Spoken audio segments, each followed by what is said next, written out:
మే 28వ తేదీన దేశవ్యాప్తంగా జరుపుకోబోయే బక్రీద్ పండుగను పురస్కరించుకొని ఢిల్లీ ప్రభుత్వం అత్యంత కఠినమైన మార్గదర్శకాలను విడుదల చేసింది.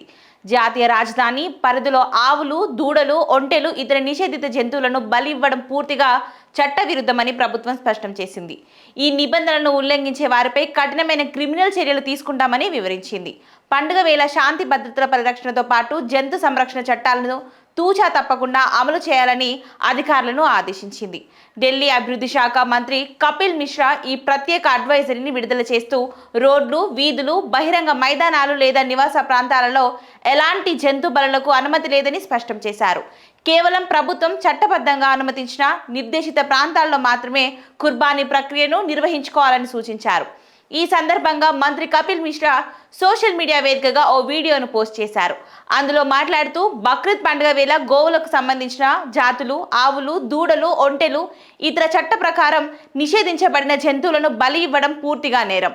ఇలాంటి చర్యలకు పాల్పడే వారిపై తక్షణమే క్రిమినల్ కేసులు నమోదు చేయబడతాయని పేర్కొన్నారు.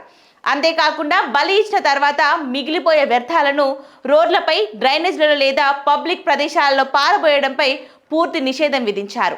ఈ నిబంధనలను క్షేత్రస్థాయిలో కఠినంగా అమలు చేసేందుకు వీలుగా అన్ని జిల్లాల మెజిస్ట్రీలు, డిప్యూటీ కమిషనర్లు, మున్సిపల్ కార్పొరేషన్ అధికారులకు ఈ అడ్వైజరీ పత్రాలను పంపారు.